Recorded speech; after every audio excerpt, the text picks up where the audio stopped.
All right. What's going on, everybody? Welcome back to another Coffee Q&A, your daily dose of coffee Q&A here on the onocoffee channel. I'm your host, Jay. Welcome back to the show. We're here pretty much most Monday through Fridays, 10 a.m. Eastern, talking about coffee. And thought was going to have a little bit of technical issues. Every once in a while, we have technical issues. And I thought we had a technical issue just a few moments ago. So hope you're all doing well. And why does it not look like... I'm hoping that you can hear me because I'm looking at one of the monitor things here, and it doesn't look like there's much signal for audio. So if you're hearing me, then well, actually, if you don't hear me, then you normally would say something. Brian, good morning to you, man. How are you doing today?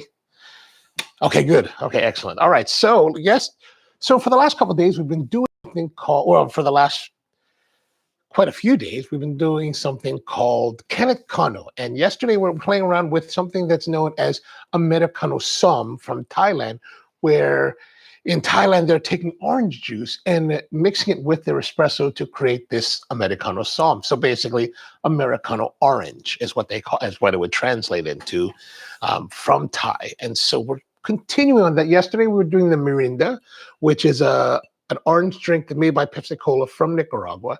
Today, we're going to take it to Hawaii, where if you're from Hawaii, you know this one brand called Hawaiian Sun. And Hawaiian Sun is the local grown juice company. Well, we call it juice, but it's not. I mean, there's juice in it, right? There's some juice from concentrate, but with other natural flavors. So maybe it's like, I don't know, 10% juice or whatever. It could be a small percentage of juice. You know, maybe just a percentage of juice, maybe just a couple drops of juice. Because let's see here. What does it say here? It says water, sugar, passion fruit juice concentrate, natural orange flavor, citric acid, orange juice concentrate, and annatto, really interesting. Annatto for color, and ascorbic acid. So if you're familiar with Philippine cooking and some other cultures cooking, annatto is a ingredient that you're using to give color. I didn't know it until just now that it had annatto. But so this Hawaiian Sun is really, as it says here, it is the taste of Hawaii. So lots of people, when you're living in Hawaii, you drink the Hawaiian Sun. There's another brand called Aloha Made, which is pretty good, but everybody really, Hawaiian Sun is kind of the ubiquitous one, right? Peter, aloha sawadi to you, man. How is everything going for yourself? But another drink that I was looking for, they don't really make it. This is something that, so this is passion orange. There's something else that's very popular in Hawaii called POG, passion orange and guava. Hawaiian Sun, I don't think Hawaiian Sun really makes it. That's something that Haleakala Dairy on Maui created using a lot of the juices. And then, of course, there is a dairy on Oahu that copied it. But I think it was Haleakala Dairy that first started it. But staying with this tone of the Americano Sun, that's why I went with the passion orange. Plus, passion fruit, or in Spanish, maracuja, is a very enjoyable drink. And this is actually, when I lived in Honolulu, this is really what I drank a lot of, is the passion orange. I don't drink so much of it now because it's probably not good for you. Yeah, it's more calories than Coca-Cola, 140, in the same size can. So probably not a good thing. All right, so let's go to it. We'll do a taste of that in a moment, but let's have a taste of it now. We're going to take our little shot glass and let's open it up.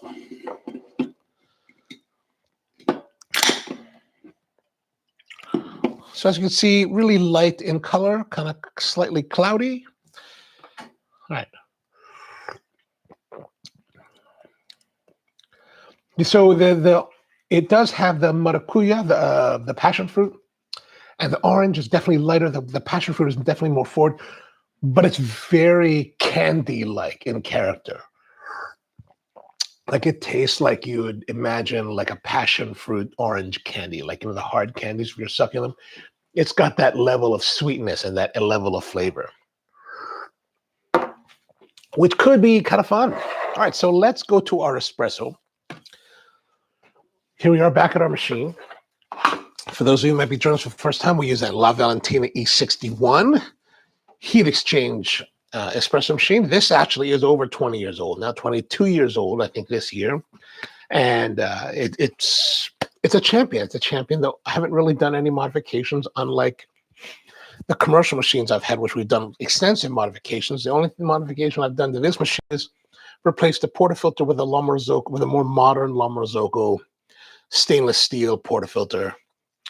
That's really the extent of my tinkering with this machine. Like, I know a lot of people want to do PID and stuff like that. I don't really worry about it. Actually, I don't even know if PID is important for a home machine used in this manner, right? Like, I get it. Like, it's always about like trying to drive yourself forward and try new technology. But really,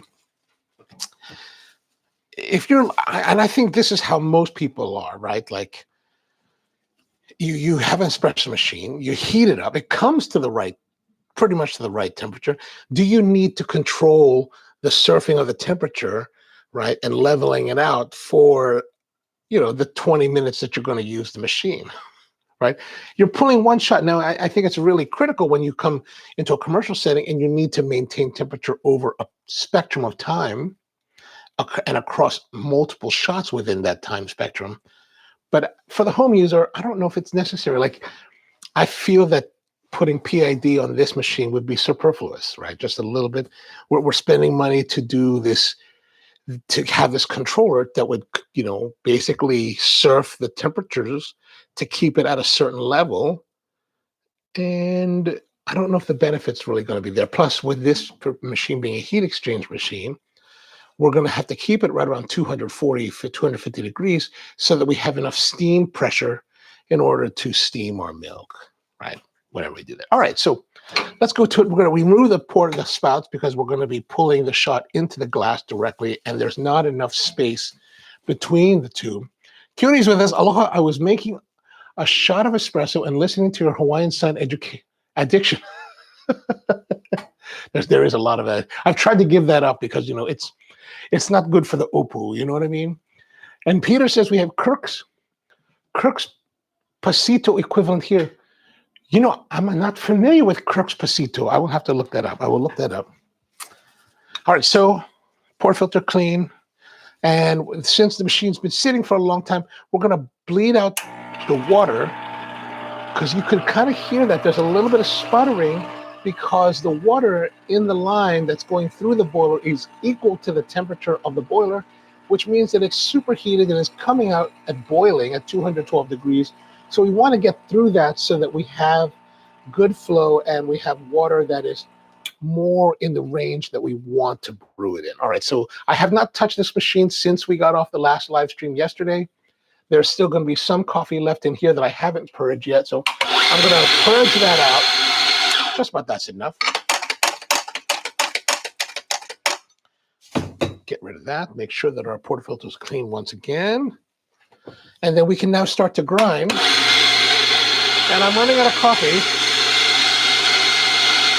Oh, gosh, I hope this works because I'm really running critically low.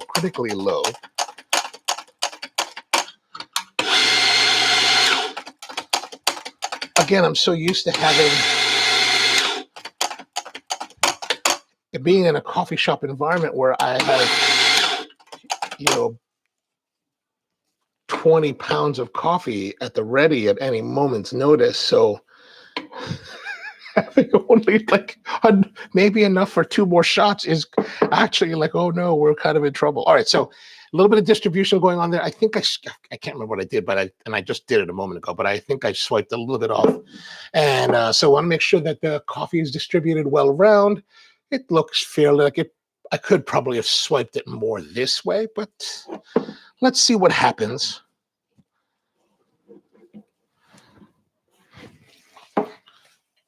As always, make sure you wipe off your wings as much as you can. Flush the group head again.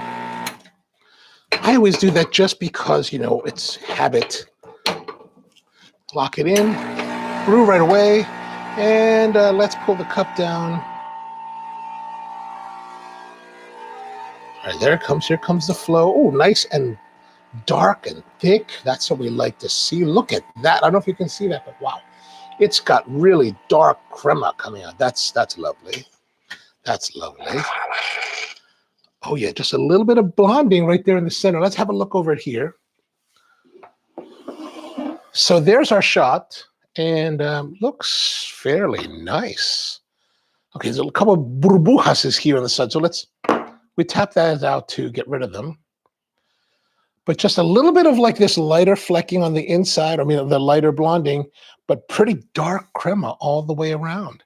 Keone says Pog is actually really old. I remember drinking it at breakfast and lunch in elementary school. And I don't think you're that much older than me, Keone, but maybe just a little bit, maybe just a little bit. You know, I don't think that I'm very far from elder statesmen as well. Dewan Torres with us. What's going on, Dewan? How do you know when to stop the espresso shot? So how do we stop the espresso shot? We're stopping the espresso shot because we're looking for some things, right? Like you see this little bit of blonding, we're looking for the blonding to come, and that's telling me when we need to stop. I'm going to go a little bit more into that, but let's have a taste before it gets a little too cold. Oh, rich, a lot of good bitterness, cacao, good sweetness, really good body. Yeah, this is yesterday and today we're hitting some really nice shots. Monday, we were not hitting that. We were having struggles. We were struggling with that. Okay, so that's okay. That's okay. Now let's look also at our portafilter and see what we have here. Oops. So to get a little more into Dylan, Dylan's asking. So Dylan, so here's the thing. So like when you're working as a professional barista, and this is very different than those of you who are home enthusiasts. As a professional barista, we don't get to taste the drinks, right? Because if you walked into a shop and I made this drink for you and I was like, let me make sure that it tastes good. There you are. You'd be like a little bit confused at the very best, right? So we need to use visual indicators to let us know, have we pulled a shot that is worthy of giving, you know, hold on one moment. I see a piece of glass from yesterday that is on the floor that I better pick up before somebody steps on it, and it would be a bad thing. Like, look at that thing. Look at that. This is the shard that was on the ground from when I broke the glass yesterday. So we want to get rid of that. Okay, so we need to use visual clues in order to tell us what we're going to do. So some of those things, like this is after the fact, right? So I'm going to look at the puck here after the fact, and I'm looking to see, do we have good impaction, right? Is it dry? How much resistance? Is there good resistance, or is it like mushy? And mushy would not be ideal. We do see that it's relatively dry. We can also see the ring. See this light ring here on the edge? That is actually the impression of the dispersion screen on the puck. And that's what we want to see. So we want to knock that out. Come on. Okay, so that comes out. And it's kind of like a clean cookie, right? And fairly, you know, actually it's kind of tight. I have to give it a little bit of force to break it open. But you can see that. And I wouldn't do this. I wouldn't go to this depth on a bar setting unless I was totally having some kind of issues to be concerned about. This would just be a little bit too much, especially if you're working in a bar and you need to get to the next customer. You don't really have the time to like delve into it. I would only take this kind of time if I really had an issue. And the next thing we're going to look at is the basket itself. The basket tells us a story as well. So the basket here is clean, like there's no residual oils. And it's the residual oils that kind of tell us a story as well. Like now, even though we saw a little bit of blonding here, we're not seeing much residual oils at all. I'm not seeing, even in person, I'm not seeing any real residual oils. So this is telling us that we've stopped at the right moment in time because the coffee is giving. So when we start the brewing, right, the coffee, we're taking the water and using that as a medium to extract the flavors and oils and everything out of the coffee. There's a point where you reach kind of what we would say is equilibrium, where you've gotten all the flavor that you should get out of it, and none of the ones you probably don't want. Like the longer you go, the more bitters will come out, right? And so If you can stop it at that point, like we see here, then this tends to be a good position, meaning that you've extracted all the flavors you can. Now, it doesn't mean that it's going to be that good flavors, like that's going to be a whole dependent upon the way the coffee is roasted, what kind of coffees are being sourced, how they're being blended, and a whole bunch of other factors that you as the barista or as the enthusiast at home who has not bought the coffee or who has only bought a roasted coffee from a roaster don't really have much control over that area. Now, if you're going out and buying green and roasting yourself and blending yourself, you have more control over it, right? Peter says, some cafe doing my pour over takes a sampling taste before serving me the jug. Oh, do they just sip it or do they use a straw? Like I've heard of people using straws, like if they do it cocktail bars, they'll take a straw. Personally speaking, I don't know if I even like that. Like if I go to the bar and I'm like, or if I'm at the restaurant and the sommelier is like drinking my wine, I'm like, yeah, sure, it's only a sip or so, right? But, or maybe 2 sips. I'm like, dude, that's a $500 bottle of wine. No, it's not. I'm not buying a $500 bottle of wine. I don't roll. I can't afford to look at that. Look how many subscribers we have. I can't afford to roll like that. But whatever the case may be, it's like, when they go, I kind of don't like that, right? But yeah, I mean, I'm sure some places do. Does that bother you? Keone says, I just received my latest copy of Standard magazine, and the first article is on coffee in the Philippines. Ooh, it included a sample pack of coffee. It was really good. Colombian de Cafe, banana mango mandarin. Oh, that sounds very interesting. I should subscribe to that Standard. Devin says that I didn't know visual plays an interesting part. So here's the thing. So there's actually much more to it than just these components. Like these are the things we look at after the shot is finished. Or in the case of the blonding, this is part of what tells us when the shot is going to be done. So for example, let's say we have our portafilter with the spouts, right? Let's put this spout back on. As the shot is pulling, right, it comes out. Hopefully you're getting a shot that's nice and viscous and slow and syrupy. You're all like, oh, that's just delicious. That's just sexiness as it's falling here. Right? It's falling. It's slowly. It's rich. It's full. And then it starts off a little bit slow, sputtery, and then it becomes smooth and steady. There is a point when that actually wavers, right? You'll see it kind of like this. It'll kind of give this kind of thing. And then you'll start to see just a little bit of blonding here in the crema. Done. This is the coffee telling you that it's finished. Now a lot of people talk about different recipes for their coffee, right? You hear this a lot amongst especially coffee professionals. 18 in, 36 out, right? 20 to 30 seconds. Now, those are all great tools and indicators, and those can be very important. But to me, the ultimate thing now is the coffee talking to me. The coffee is telling me its story and when it wants to be finished. You can listen to it, you can ignore it, but it tells you everything. Now, the craft part of it is you have to now adjust the grind, right? And manipulate it so that this wavering, starts to happen after you've received 1.5 or 2, let's say 1.5 ounces of liquid of total volume. And if it happens within that time frame, like for Spro, we're very particular. We want 21 grams of coffee in the portafilter. We want 25 to 29 seconds, 1.5 to 2 ounces, right? So the hard part is crafting this to happen within those parameters. That's the challenge, right? That's the challenge. Peter says to use a separate spoon or cup. Okay. So I guess, Peter, in your case, when you're talking about this cafe, I guess they're brewing it into something like this and then taking a taste of it. Is that correct? I never think of it that way. I always think of it like in Spro's case, we're always serving, or traditionally we've served directly into the vessel that we're we brew directly into the vessel that we are, even for pour overs, like that, we're typically brewing directly into the vessel we're serving in. So whether it's a ceramic mug for in-house consumption or paper cup,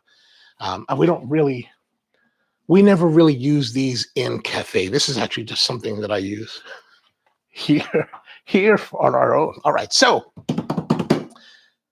they say if they don't like it, they say if I don't like it, they'll make another. Excellent. Well, hopefully that's something they would do. Hopefully.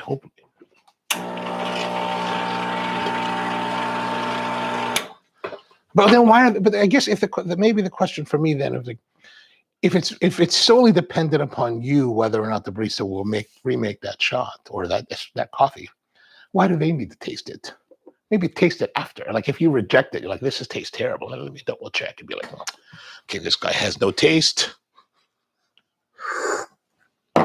All right, so Americano Sun. Devin says, I actually love that kind of approach. Thank you. Sure, my pleasure. Come join us more often. Okay, so we've got our glass here, the Riedel glass, which I just realized yesterday. The other one I broke. This is the one that I would have liked to have broken because it has the crack already in it. So I broke the good one and not the bad one. All right, so let's pour.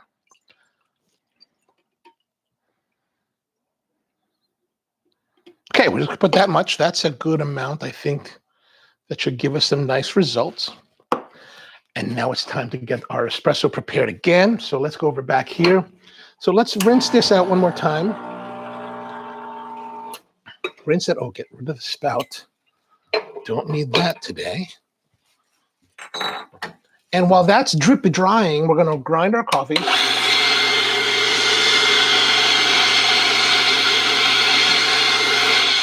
And now that we let it drip out, let us wipe out our nice and clean. Remember, make sure it's nice and clean and dry with no grinds.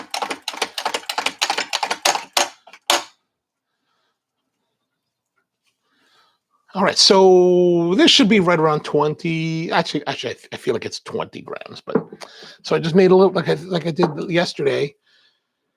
I didn't swipe any off because this one I felt there's it could be a little bit underfilled. So I'm going to try to keep all of the coffee that we have here and just mound it up. And again, the mounding is really meant to, when it's compressed, it'll kind of spread out slightly, not tremendously, but just slightly. And that should hopefully be enough to make a good seal all the way around the edge of the basket, the outer wall of the basket, so that there's no what do you call it?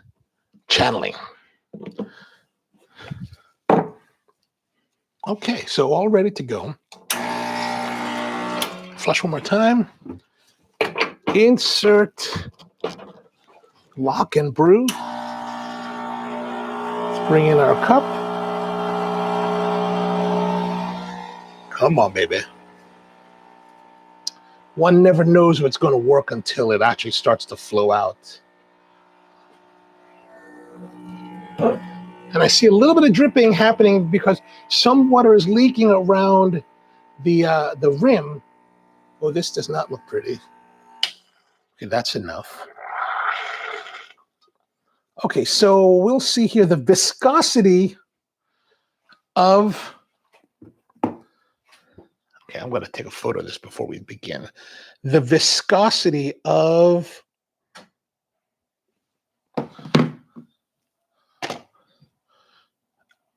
this Hawaiian Sun is, for whatever reason, is less than the viscosity of the Mirinda. Maybe because there's no effervescence, there's no suspension of the espresso because of carbonation. But as you can see, it's definitely cascading now. It's becoming one monolithic color. Let's look at the top here. The shot looks okay. It looks very light. It doesn't have that coagulation factor that we see with the carbonated beverages, so that's a little bit more appetizing, I think.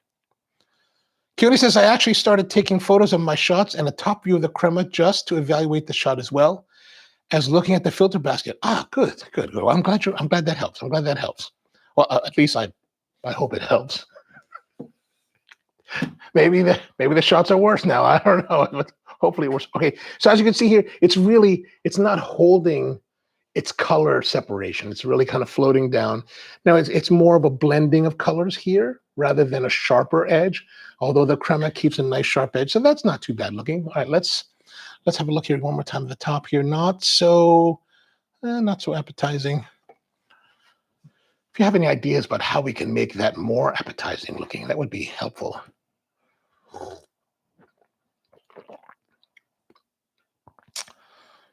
There's a little bit of clash with the bitterness of the espresso and the Hawaiian Sun. Just a slight bit of clashing. Let's see. It could be the brightness from the passion fruit. It doesn't blend. Initially, my thoughts are it doesn't blend as well as the Mirinda.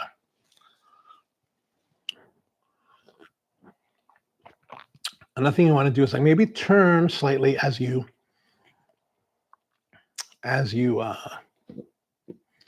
sip, just to get fresh crema in each drink.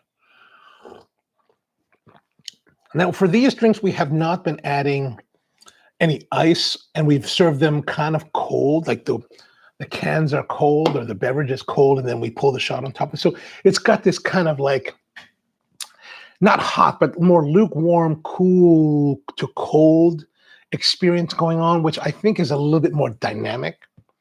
Again, I don't know if these would be great. I don't know. I don't think that these would be, if we were to heat this, I don't think that would be, well, it could be nice.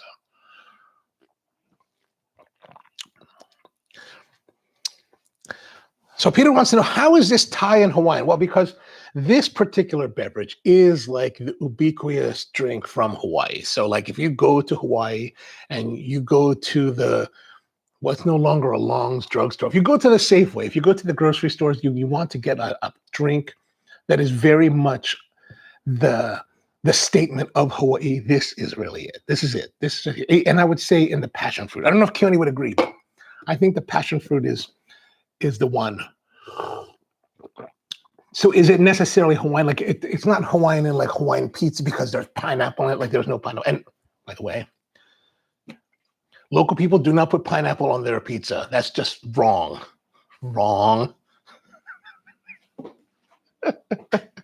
Like I remember I was living in Hawaii at the time when Hawaiian pizza started to really emerge here on the mainland of the United States. And it was like, people like talk about Hawaiian pizza, like Canadian bacon and pineapple. You're like, what is Hawaiian about that? Like, sure, we grow pineapple, like Dole grows pineapples back then in the Central Valley, and we would go steal them once in a while. And that was the thing back when they had the pineapple fields, right? You would drive through the Central Valley, past Wahiawa to the North Shore, miles and miles of like pineapple fields.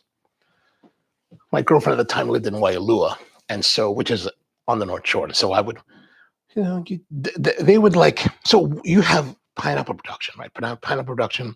I think it takes, after you plant the pineapple, it takes 3 years for it to fruit.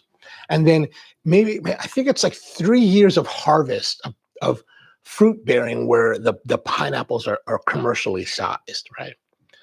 After that point, maybe it's 5 years, however long it is, after that point, those pineapple plants still produce, but they don't produce as large a fruit, as commercially sized a fruit. They produce smaller and smaller, but the flavor is more concentrated. The flavor is better because it's a mature plant. So once in a while, you'd find like a small crop of them that maybe the workers had like put on the side, and you're kind of like, look at the, ooh. Of course, I never did that. I only heard about people doing that kind of thing.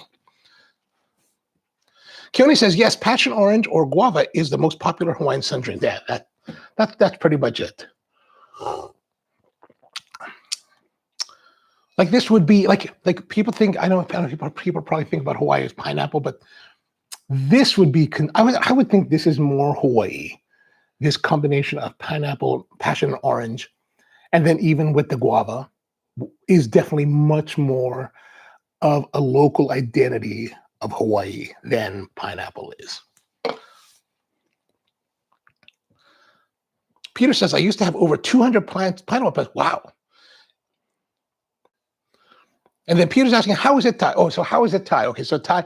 So this whole approach of using orange juice And espresso is a Thai concoction, right? If you go and Kyone's friend yesterday was telling us that it's actually called Americano in Thailand. So it's basically espresso with orange juice, meaning orange juice.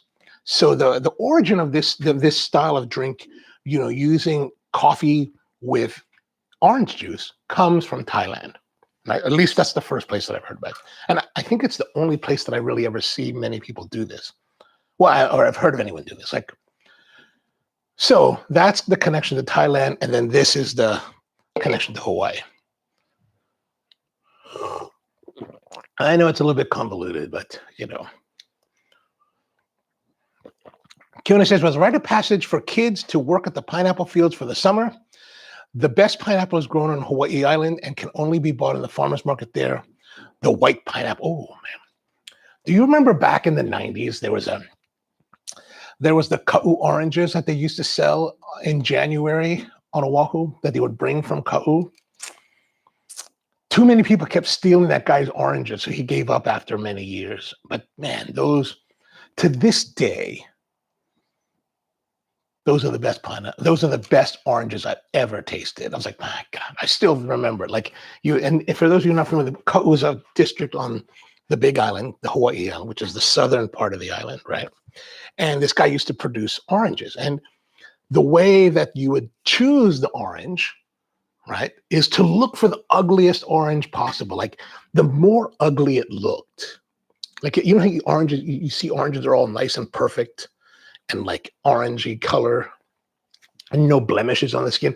This one, man, if it had scarring and it was all messed up and looked all busted, that's the one you want to buy because that had the intensity of fruit for whatever reason. I don't really understand it. And, at the time I was like 20, so I didn't care. I was just like, I'm just eating more oranges. So every January, it was like Orange Fest.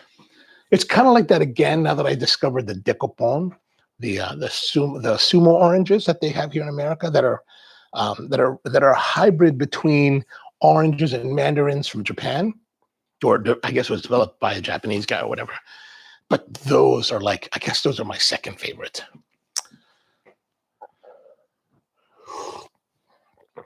So you know what, this one, fun, but because this tastes more like a candy.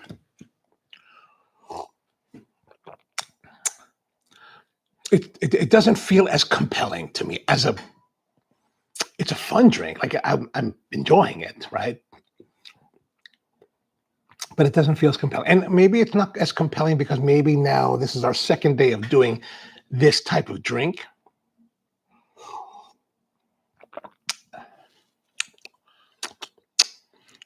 Devin's the ugly ones have to work harder. That they do that. Karen says that Ka'u oranges were used to strengthen the navel oranges when there was a disease that affected the oranges grown in the U.S. years ago. Oh, I didn't know that. Oh, those were so good. So delicious. Yeah, this is more fun. This is more fun than coffee. I'm enjoying it, and I'm just kind of I could drink it. But there's a difference. I don't know if the taste and the experience of it is compelling enough to consider serving. The Mirinda was actually, in that respect, the Mirinda was better. And those coconut ones were also better in those respects. This is very fun. This is the kind of drink that maybe, at Starbucks, they have this whole world of pink drinks, which I have to say, I kind of enjoyed them. My niece loves to go to Starbucks. So I had her bring me there one time. She's at the time she was 13. I was like, hey, let's go to Starbucks and let's go try the drinks. Cause I wanted to learn more about what her and her friends were drinking. So we ordered a battery of all these pink drinks and all the other, whatever they're drinking. I said, let's just order them all. And just sat around drinking. And I got to say, they're pretty good. But I think this could be very appealing to that kind of crowd. Like it's fun, it's sweet, it's candy-like, it's enjoyable. It's coffee, it's got the caffeine, but the coffee is not, it's not very pronounced. Like it's not like heavily bitter. Like now that it's mixed in together, like perhaps this would be the drink where we talked before about how with the other version of this Americano, I would want to keep the layering. In this case, maybe to blend it together to mix it in, or maybe even mix it with a cold brew version in a particular ratio so that it could be a much more quick serve kind of thing out the door. And these are available as a powdered mix. Huh. Oh, that could be something. We could be onto something there. Peter says, do a salted coffee or egg coffee. Well, you mentioned last week about natto. So I'm actually going this afternoon after we're done here. I have a couple meetings, but after the meetings are done, I'm actually heading down to Bethesda for an event tonight that's at Capital Cigar. It's their two-year anniversary. And those of you who come and hang out with us on the Thursday night hang on the Coffee and Cigars live stream, we're actually not going to do that tonight because of this event. So I'm going to go there and be an attendee and just kind of like be a guest and enjoy myself. So no live stream this evening at 8 p.m. Back again next week with the Arturo Fuente Rare Pink. So that'll be coming up now. But to the natto, since I'm going to be down in that area, there's a Japanese market that I go to. So I'm going to see if they have natto. So maybe next week we'll have natto coffee. Right? That's what we're talking about, natto coffee. Salted coffee or egg coffee. Okay, well, I'll work on that too. Keone says that white pineapple has no acid and tastes slightly peach. Oh, I don't think I've ever had white pineapple. Do you know what time of year that comes out?